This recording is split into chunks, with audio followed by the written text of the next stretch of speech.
Let's go. OJ Records. Harry B. Yes, sir. Slim Brown. Yes, sir.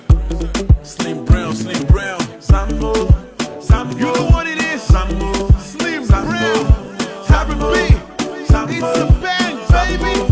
Sambo. Let's go. Prayers up, Father in heaven. Now your boy the talk, whoa. It's been a long time when I done the walk, whoa. Many men blow, them pucks and I lock, whoa. But no be luck, whoa. We need grace to win the race, whoa. Belong in the game, you go your face, whoa. Move from grass to grace, call me two-face, whoa. Ain't nobody closer when I said pace, whoa. I did them out every morning just like toothpaste, whoa. And I dey brush them, whoa. I give them toothache, whoa. Mr. Pedigree, feel my jamboree, whoa. I'm the real deal, not a wannabe, whoa. Baba God, I the halo, whoa. As my ship done ready, make it sail, whoa. And as my enemies, the plan make it fail, whoa. We go to walk and they pray, make it jail, whoa. Emily Bola, now God be my father. He give me all I need, my guy, I know the border.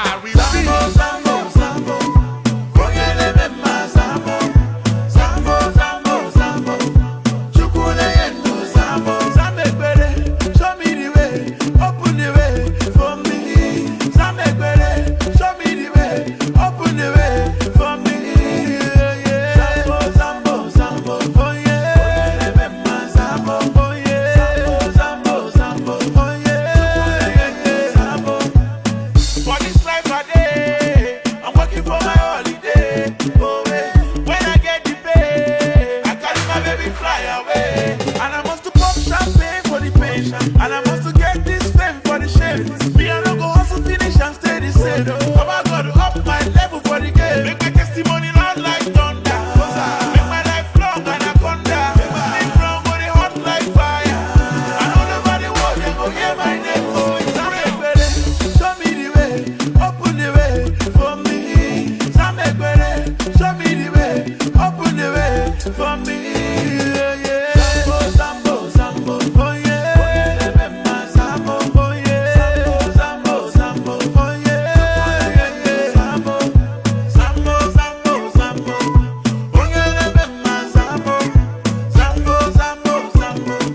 Chukune yendu Sambo.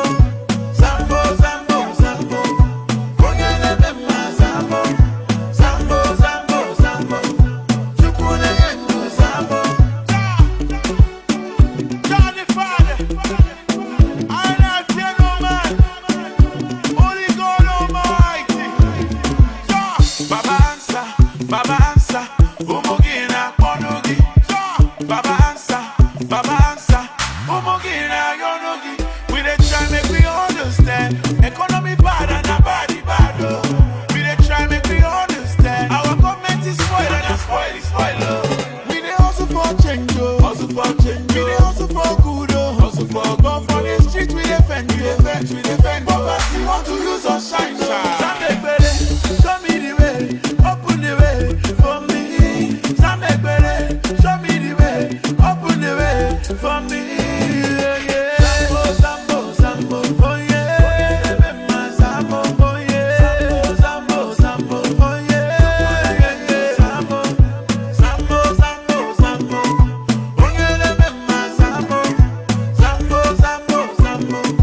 Chukune yendu Sambo. Sambo. Oh yeah. Sambo. Extraordinaire. Chukune yendu Sambo. Blaze.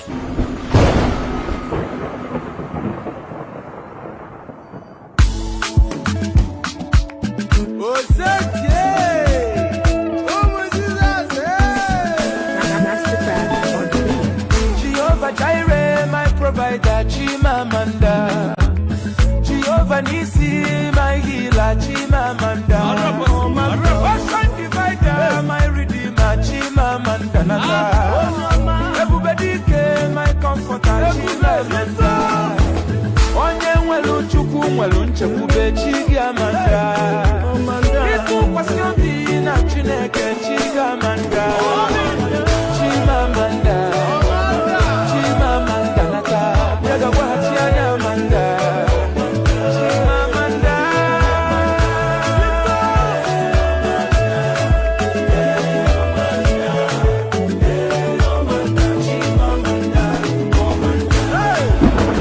Hey,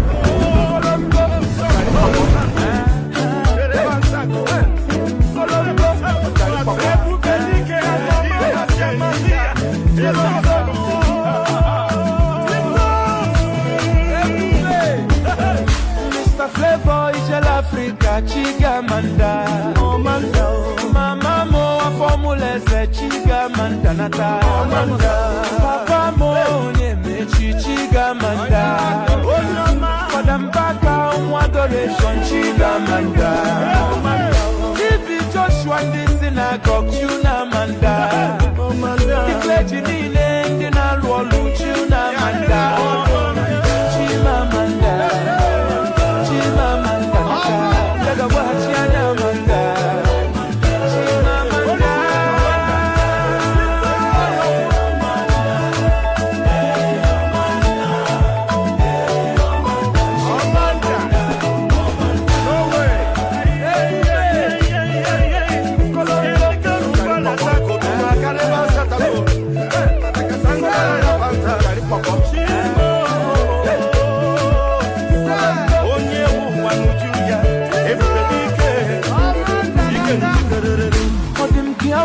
Wemeko for Chigamanda Esalune nwego Chris Yoba Chigamanda Obi Jackson Okija Chigamanda nata Omemma Inememma Chigamanda Baba Lotija Ezioyimo Chigamanda Frank Maremeo South Africa Chigamanda United Ontio Mama Onafio Mame Pere Osibo Chigamanda Maika Denuga Global Com Chigamanda Ebele Chuku Obiano Chigamanda Opulo Kalisia Ezioyimo Chigamanda Bishop Okonkwo Manumo Chigamanda Chimamanda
I'm the type to not give up. Soy el tipo que no se rinde. I'm the type to give type 2 diabetes my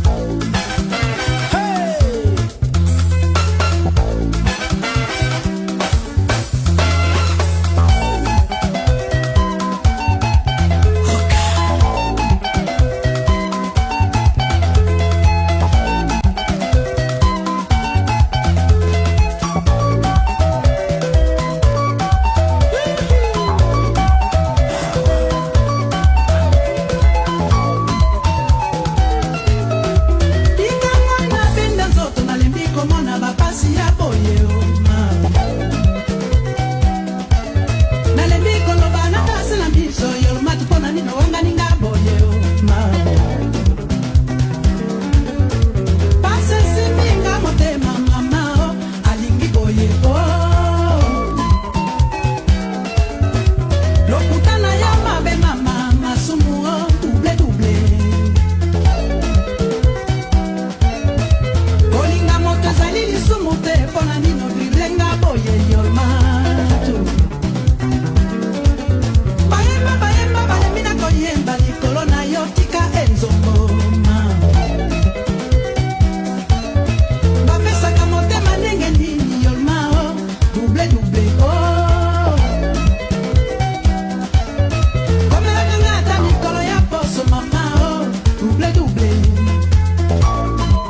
ingénieur Tumba Tinkela.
I am glad to be in Buea, the bedrock of our reunification. History has not forgotten that Buea was the headquarters of West Cameroon. History has not forgotten that Buea was the capital of Southern Cameroons. And history has not forgotten that Buea was once the capital of German Cameroon. Good evening, fellow Amazonians. On this occasion of the celebration of our independence, this October 1st, 2020, I come to you today with a very, very special presentation, a brief overview of the destruction of the Southern Cameroons at 59. And I titled this documentary, How Did We Get Here? Again, how did we get here? It is indisputable that the Southern Cameroons and La République du Cameroun were two separate United Nations Trust territories with distinct internationally recognized boundaries under the two colonial authorities of England or Britain and France. La République du Cameroun, a former French colony, gained its independence on January 1, 1960, while the Southern Cameroons, the former British colony, gained its own independence on October 1, 1961. These two dates of emancipation establish clear evidence that when both trust territories gained independence, neither one of them was part of the order. The Southern Cameroons was certainly not part of La République du Cameroun, and La République du Cameroun could not have been part of the Southern Cameroons, nor could it by any means lay claims over the territory that is called the Southern Cameroons. After La République du Cameroun gained its independence on January 1, 1960, it was admitted as a member of the United Nations on September 20, 1960. At that time, the Southern Cameroons was still a trust territory and only gained its own independence on October 1, 1961. What is astonishing is that after 59 years, the Southern Cameroons is celebrating its Independence Day not as a sovereign state, but as an annexed territory under siege by La République du Cameroun. Equally astonishing is the fact that the annexation and ongoing occupation of the Southern Cameroons has not been achieved through defeat or conquer after warfare, or outright invasion and occupation by La République du Cameroun. Instead, the Southern Cameroons annexation and ongoing occupation has been accomplished over several decades through successive political manipulations and extortionist policies, aided and abetted by co-opted and severely narcissistic natives of the Southern Cameroons.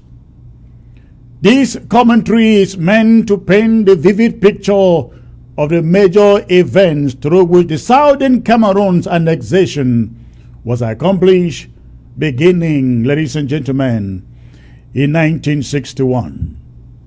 Now let us look at that period, 1961 to 1971. Let's take a look at what the plebiscite and Fumban Conference offered. Let's start with the Botch plebiscite from 1961 and then the Fumban Conference in 1971. The Southern Cameroons is probably the only country that was granted independence, but never allowed to exist as a sovereign state. There are many reasons to be advanced for this. From the onset, for example, the United Nations and Great Britain did not complete the process of the Southern Cameroon decolonization. Instead, through a Botch plebiscite, the Southern Cameroons was instead given the choice of either joining Nigeria or joining La République du Cameroun, both of whom had gained their independence a year before, that is, in 1960. After bitter debate among the Southern Cameroon's political elite, the then Prime Minister John Ngu Foncha opted against the wishes of some of the elite, Southern Cameroon's elite, to join La République du Cameroun. The choice, which turned out to be a very, very fatal mistake. Prominent among those who opposed joining La République du Cameroun were former Prime Minister, our first Prime Minister, Dr. E.M.L. Ndele of late, and the fond of Bafut, His Royal Highness Achirimbi I of late also.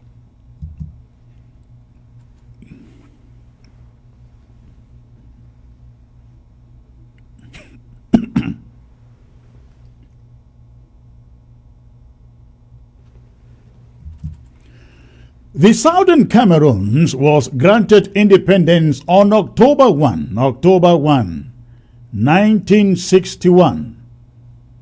However, only after it agreed to join La République du Cameroun in a federation of two equal states that was to be ratified by both parties. That ratification process began at the Fumban Conference.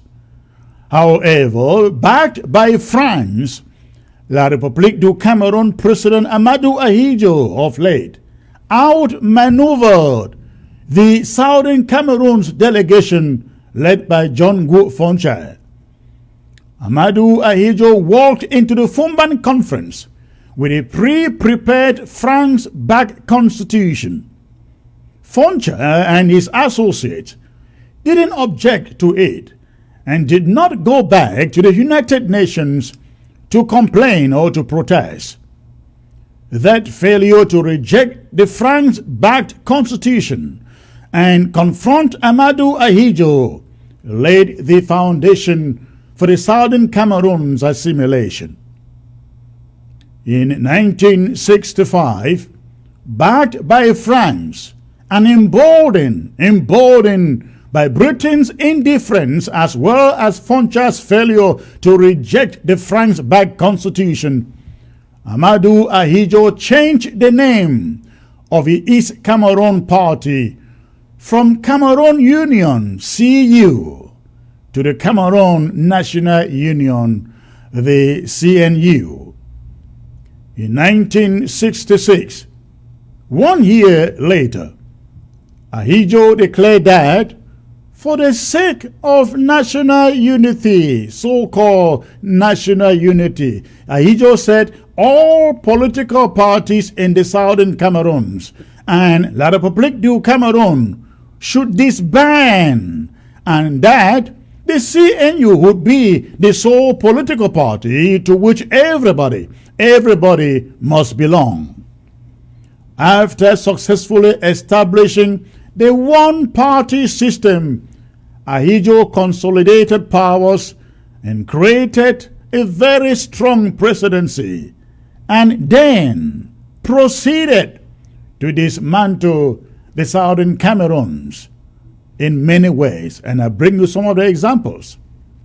Our pound sterling, the Southern Cameroon pound sterling, the currency used in the Southern Cameroons, was ordered to be replaced with the franc CFA, the currency imposed in France, former colonies in Africa.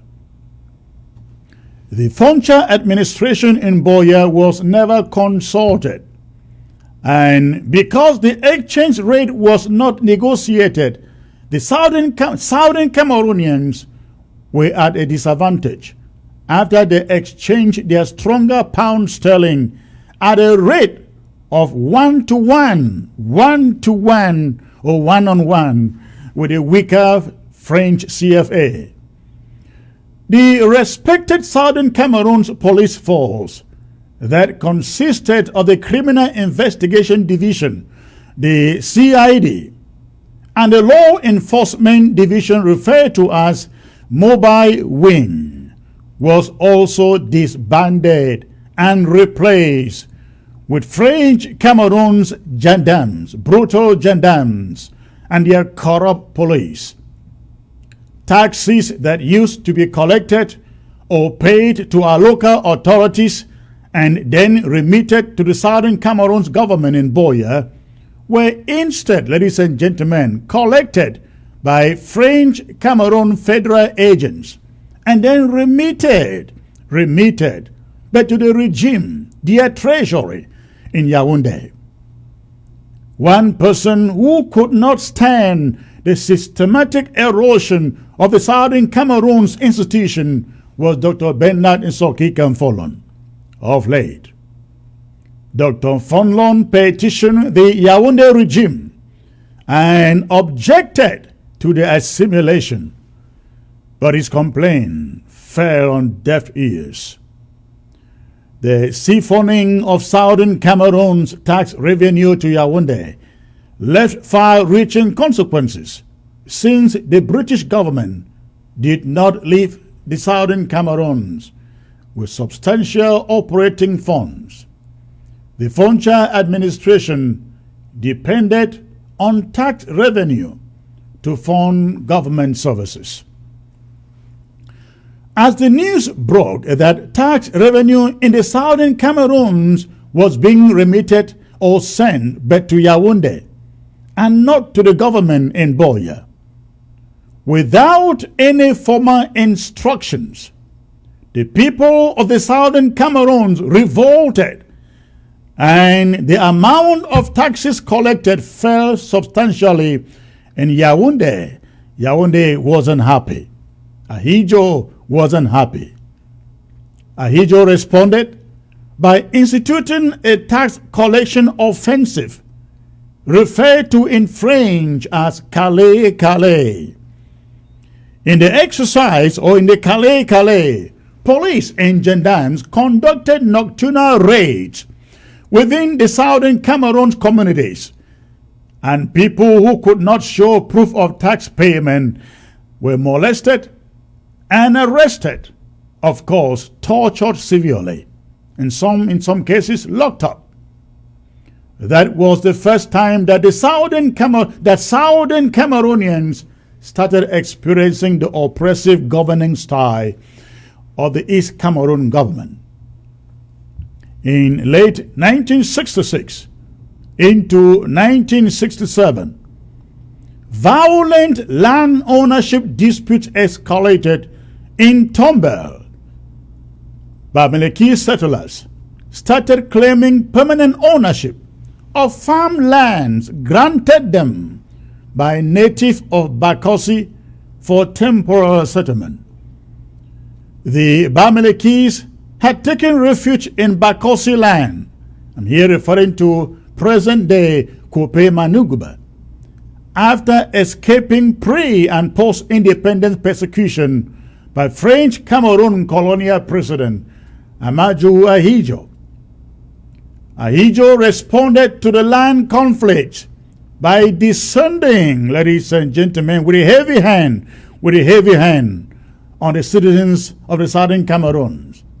Ahidjo sent in soldiers, brutal soldiers, into Tomba and other surrounding towns such as Bangam, and they carried out indiscriminate killings and severe destruction of property. By mid-1967, there was already rising public discontent over Foncha's failure to respond to East Cameroon government's high incursions and aggression in the Southern Cameroons. He stepped aside, Foncha stepped aside as Prime Minister, and Augustine Ngom was voted as Prime Minister. Solomon Tendeng Mona, who had his eyes set on the premiership, contested the elections but lost and was not very happy and did not conceal his feelings either. In 1968, St. Mona connived with the Ahidjo's regime, and Augustine Ngom was ousted as Prime Minister of the Southern Cameroons. He was replaced with Mona. Mona agreed to take up residence, ladies and gentlemen, in Yaoundé. In other words, Mona moved the capital of the Southern Cameroons to Yaoundé. It was a sad day. The unceremonious removal of Augustine Ngom as Prime Minister and the relocation of St. Mona, the newly appointed, or let me say, unelected Prime Minister, to Yaoundé, marked the dismantling of Boya as our capital city. This was the major turning point in the assimilation of the Southern Cameroons. Once St. Mona took the Prime Minister's office to Yaoundé, the entire administrative structure in Boya was dismantled and government services moved to Yaoundé. Boya died. That was it. From 1968 to 1971, the Ahidjo regime coerced and then pacified several Southern Cameroons political elite through appointments to the East Cameroon government. In the absence of a meaningful opposition to Ahidjo's political manipulations, the political seat having been taken over to Yaoundé and shredded or destroyed, Ahidjo then began the extermination of the Southern Cameroons' social and economic fabrics, including infrastructure. This is where recolonization and the domination of the Southern Cameroons began. Now let us look at a period between 1972 and 1981, which we call the period of recolonization through annexation, domination, and deindustrialization. Ladies and gentlemen, Article 19 of the African Charter on Human and People's Rights outlaws domination and colonialism in all its forms and manifestations. Article 19 places an absolute ban on the domination of one people by another. The Organization for African Unity Cairo Declaration of 1964 states that states or nations must respect the borders they inherited at the time they attained independence. On May 20, 1972, aided and abetted by Solomon Tandeng Mona, who had now been integrated into the Ahidjo regime, organized a fatalistic referendum that changed the already debased federal system to a highly centralized despotic system. They changed the way the country was known, from the Federal Republic of Cameroon to the United Republic of Cameroon. With Yaoundé now in full control, former deindustrialization of the Southern Cameroons through systematic devastation of private businesses and public institutions began. Let me bring you some examples here. In 1975, Ahidjo signed a decree which replaced the Speaker of the National Assembly in East Cameroon. At that time, it was St. Mona, as the next in the line of succession with the Prime Minister. At that time, he was Paul Biya. The Speaker was Solomon Mona, and the Prime Minister was Paul Biya. 7 years later, Paul Biya became president after Ahidjo retired. When that happened, Cadbury and Fry, a cocoa beans processing factory at Ikiliwindi, a farming community in the outskirts of Kumba in Meme County, closed down as it was subjected to draconian business regulations after they refused to relocate to Douala in East Cameroon. The Ahidjo government could not get the company to relocate to Douala. So when that happened, Ahidjo imposed draconian business regulations which restrained the company's operations and profit margins. The close down resulted to the loss of dozens of jobs. Cadbury relocated to Nigeria. How about the famous Nanga Company Limited, a pioneer indigenous construction company in the Southern Cameroons that won contracts and constructed several government buildings in Boya? The company, Nanga Company Limited, was lured lured, ladies and gentlemen, to move its headquarters from Boya to Douala. Once in Douala, the company was awarded several government projects. The projects were all executed, but Nanga Company was never paid by the Ahijos regime. Nanga Company Limited also built the residential quarters at the National Refinery Sonora in Victoria. But guess what? It was never paid in full by the Yaoundé regime. Nanga Company, as a result of all these delinquencies, had to file for bankruptcy and died later. How about Longlai Company Limited, another reputable sole proprietorship that owns schools and a construction company, built the staff residential quarters at the Etudi Palace in Yaoundé?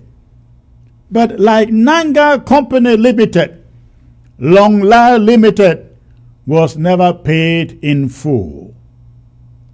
Kilo Company Limited and Che Company Limited built government offices in Mezam, in Menchum, in Bui, but they were never paid also. These companies became heavily indebted and simply collapsed after they could not pay and sustain their personnel.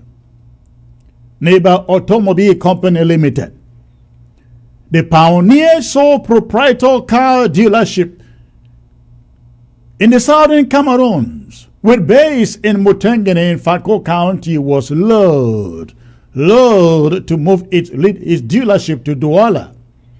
Once it relocated to Douala, the company was cajoled into importing and supplying vehicles to the Ahijo government. The Yaoundé regime either did not pay for the cars it collected, or simply failed to collect the cars it ordered. As a result, the company became bankrupt. Neighbor Automobile became bankrupt and died also. Every Southern Cameroons enterprise that was lured to East Cameroon died. How about PWD, the Southern Cameroons Public Works Department, that owned caterpillars and managed road construction and maintenance in major towns such as Bamenda, Kumba, Victoria, Mamfe, and others? It was absorbed into East Cameroon so-called Ministry of Public Works. After that takeover, PWD, once revered for its effective road maintenance and management, became just another East Cameroon bureaucracy, loaded with personnel who were not civil engineers and technical staff. After the PWD takeover by Yaoundé, its repair garages were abandoned.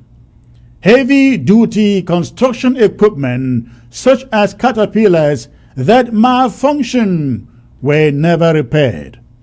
They were simply abandoned. Road maintenance in the Southern Cameroon stalled and became a thing of the past.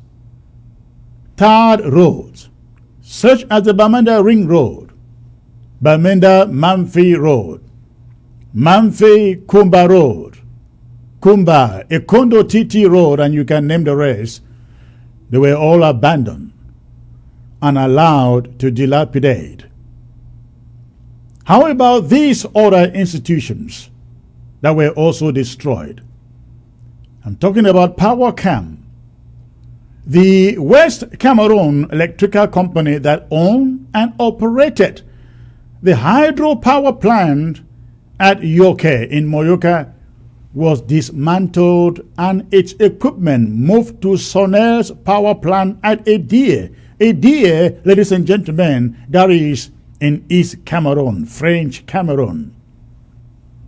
Womb Area Development Authority, WADA, and the Rice Processing Upper Known Valley Development Authority, UNVDA, were mismanaged to their ruin from Yaoundé. The Tico Wharf, Bolta Seaport in Victoria, and the Mamfe River Port were all abandoned, and their activities were transferred, ladies and gentlemen, again, of course, to East Cameroon in Douala. The Southern Cameroons Air Transport, SCAD, was disbanded, and the Tico and Bisongabang Bali airports died. Small-size agro-industries such as Induti, Santa Coffee Estate, and Tingo Rice in Bafut were denied subsidies by the French Cameroon government. As such, they died too. I can go on and on and on and on, but time and space do not allow me. Let us look at the period now between 1982 to 1992 when Paul Biya took over. He accelerated the destruction of the Southern Cameroon's economy to complete the agenda started by Ahijo. The ravaging of the Southern Cameroon's socio-economic milieu did not slow down when Paul Biya came to power in November 1982. Mismanagement and looting of the Southern Cameroon strategic industries continued unabated. Let me bring you some examples here. The management of Cameroon Industrial Forest, CIF, a timber processing company with sawmills in Etam, Teke, Kumba, and Moyoka, were all taken over by Yaoundé appointees. The company's funds were grossly mismanaged to the point that machines that broke down could not be repaired or replaced. As a result, the company's operations gradually dwindled, and the company finally died. Besides job losses, timber exploited from the southern zone of Amazonia was transported to Douala and other La République du Cameroon towns such as Akonolinga, Bafia, Mbamayo, and you can name the rest. These towns were then, these East Cameroon towns were then designated as original communities from where the timber was exploited. And so that instead of paying royalties to the southern zone where the timber originated from, royalties were awarded to these towns in French Cameroon instead. In 1984, the Biya regime appointed a new management team that took over the National Produce Marketing Board with its financial cash reserves estimated then at over CFA 150 billion francs. CFA 150 billion. However, within 3 years, the money was depleted. It was gone. As a result, the marketing board liquidated in 1988. After liquidation, while La République du Cameroon top administrators in Douala got their terminal lucrative benefits, thousands of rank and file employees of the Southern Cameroon's origin got absolutely nothing. They got nothing. The Cameroon Bank, the pioneer financial institution set up by the Foncha administration, was one of the main targets of the looting by French Cameroon ruling elite. The bank was a lone financial institution in the Southern Cameroons with enough liquidity to give out loans in the excess of CFA 500,000 francs to businesses, and that was a lot of money in those days. Members of the Betty Boulou-dominated ruling elite in Yaoundé used their influence to take out massive loans from the bank without collateral security. They never repaid their loans, and with no collateral security, our Cameroon bank could not recover the debt, and so it went the way of other Southern Cameroon's companies. The Cameroon bank died, leaving thousands of customers in the dry. After the controversial presidential elections of 1992, which Paul Biya lost to John Fruindi but stole the victory in a ways, the Betty-dominated ruling cabal set out to marginalize, Frenchify, and erode the Southern Cameroon's Anglo-Saxon culture completely. This is what they did. The Biya regime's first dimension of marginalization of Southern Cameroonians was their snobbing during recruitment into the public service. The few Ambazonians that were recruited were placed in subordinate positions with no portfolios. Also, low-key, meaningless cabinet positions such as Minister of Forests and Environment or Special Duty, Minister of Special Duties, or Women's Affairs, or Minister of Culture, amongst others, were reserved for Southern Cameroonians. When a Southern Cameroonian is appointed as Prime Minister, there is always a very powerful Secretary General, usually a Betty or Boulou, and several Vice Prime Ministers to curtail his powers and make him toothless.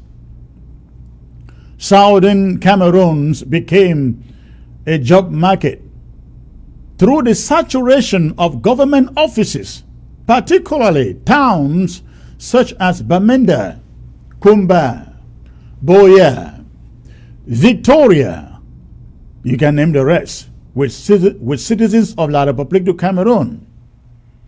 It is also a form of Frenchification because an overwhelming majority of La République du Cameroon citizens posted to the Southern Cameroons do not speak English. This is very problematic when medical doctors who are La République du Cameroon citizens are posted to hospitals in the Southern Cameroons. They speak to patients in French, a language the patients do not understand. Talk about the militarization of the Southern Cameroons. Even before the current conflict, the conflict escalated in 2016. The Southern Cameroons was gradually being militarized with gendarmes and the police. These corrupt gendarmes and police erect checkpoints on highways where they extort money from commercial vehicles and private vehicles alike. Managements of both Econa Research and Agronomical Research Centers that did research for the CDC and the Institute of Zootechnical Research in Bambui, which did research on wildlife, were taken over by La République du Cameroun, so-called Ministry of Scientific Research. The two prestigious research institutions have since become useless bureaucracies packed with citizens of La République du Cameroon. Research grants from international donors end up in the pocket of the Betty Boulou ruling elite sitting in Yaoundé. The posting of Francophone teachers to public schools in the Southern Cameroons served three purposes. Number one, it is an aspect of Frenchification of Southern Cameroonians. Number two, it siphons job opportunities from Southern Cameroonians. And number three, it is meant to debase the Anglo-Saxon system of education, as Francophone teachers do not have a mastery of the subject matter and teach in French language. Paul Biya's regime systematically posted French-speaking civil law judges to courts in the Southern Cameroons. In courtrooms, these judges speak French and apply civil law, where common law ought to be the rule. Civil law is foreign to the Southern Cameroons. In October 2016, common law lawyers in the Southern Cameroons had it to their necks, and so took to the streets in protest of the erosion of the common law system in the Southern Cameroons. They were later accompanied by the Teachers Union as they protest the flooding of classrooms in the Southern Cameroons with Francophone teachers. It sparked the Coffin Revolution, which protested the living conditions in Bamenda, and then the massive turnout by Southern Cameroonians on September 22, 2017, to manifest their irrevocable support for the restoration of the statehood of Ambazonia. Independence Day. It was out of these protests that the Southern Cameroons never again generation was born. It was out of those protests that we got here, ladies and gentlemen. On November 30th, 2017, at the Nsimalan Airport in Yaoundé, on his way back from an overseas trip, Paul Biya declared war and then unleashed his gun-toting soldiers into Southern Cameroons, where they have continued to loot, they have continued to maim, kill, destroy property, and arrest and incarcerate thousands of Southern Cameroonians. The number of atrocities are just so many. Only a few can be mentioned here. During the first week of the war, terrorists occupying La République du Cameroon soldiers invaded Manfé town and abducted scores of young men and shot them in their legs. Reasons being that they will not be able to go out and participate in any protest again against the French colonial system. Genocidal killings, mass killings, have been carried out in Kembong in Mayo County. In Boya, there have been mass graves discovered. Pinyin in Bali, twice massacre. Kwakwa, Bello, Iyumojok, Ngaribu, Small Babanki, Bangam, Mautu, Moyuka, Mutengene. And prisoners have been extracted from Kondenge prison in Yaoundé, killed and buried in mass graves at Sawa. Some prisoners extracted from Boya prison have never been seen again. Gruesome killing of individuals have been carried out in every locality or community in the Southern Cameroons.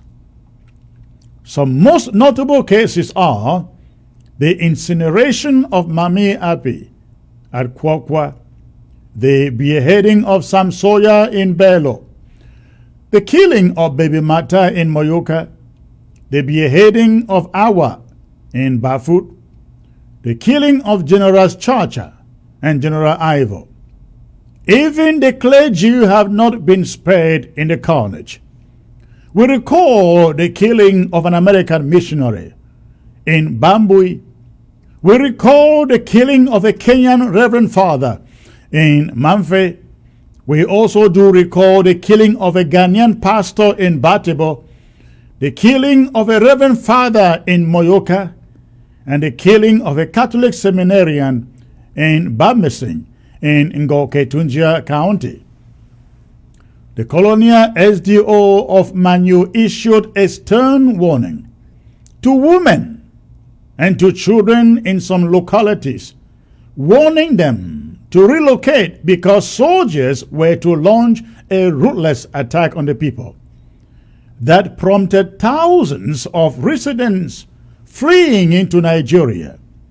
In fact, hundreds of thousands of Southern Cameroonians have since fled to other countries, including La République du Cameroon, where they live as refugees.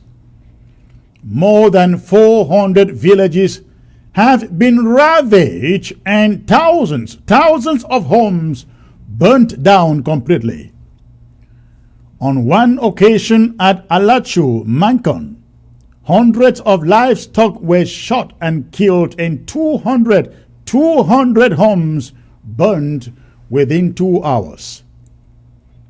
Thousands of Southern Cameroonians arrested during the struggle remain incarcerated at prisons in Boya and Bamenda, as well as prisons in Bafoussam, in Chang, in Douala, and of course Yaoundé. Until the recent resolution out of the United States Senate, the international community has remained silent during La République du Cameroon's barbarism and genocide in the Southern Cameroons. Regardless of the silence, Ambazonians have remained determined and committed to the restoration of the Southern Cameroon statehood, the restoration of their own independence. They have raised millions and continue to raise millions in US dollars.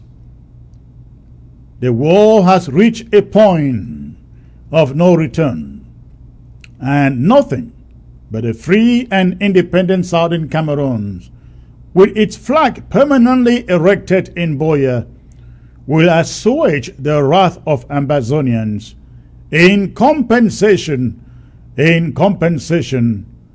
of the so many who have paid with their lives. Thanks for watching.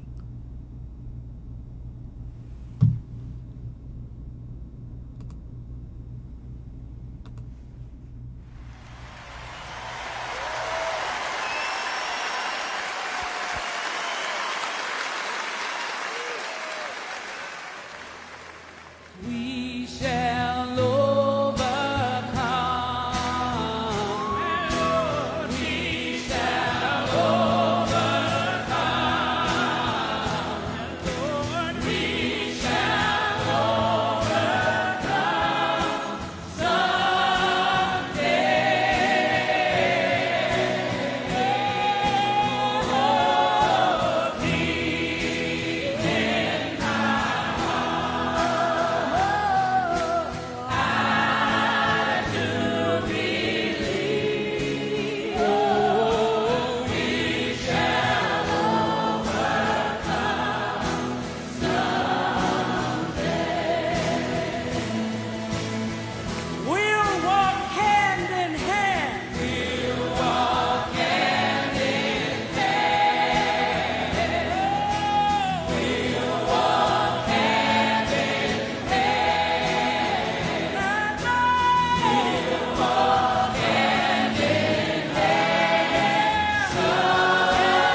a Linux system administrator with an average salary of $80,000 to $120,000 a year. Dynamic Tech Academy has transformed many lives for the better through our 6-month Linux program. We are so excited to announce that we are adding DevOps course and Red Hat certification at no charge, which will make students more competitive. Over 80% of our students have no prior IT background, yet vast majority of alumni land jobs in 3 to 6 months after they start applying. Our ultimate goal is to reach 100% student employment. So we work with every student until he or she gets a job. Upon successful completion of the course, we will provide resume building, interview preparation, and job placement assistance. With the Linux course, you get more than 300 hours of in-depth training, and you get to learn from experienced instructors. By the end of the program, our students can be Red Hat certified if they choose. Our alumni work in companies, both government and private companies in the USA, Canada, and even Europe. Want to learn more about the program? You can contact us at info@dynamicdmv.com, or you can call us at 240-604-9505, or you can call us at 240-423-7865. And you can also visit us at www.dynamictechdmv.com. If you are interested in online classes, please register on our website. That's once again www.dynamictechdmv.com.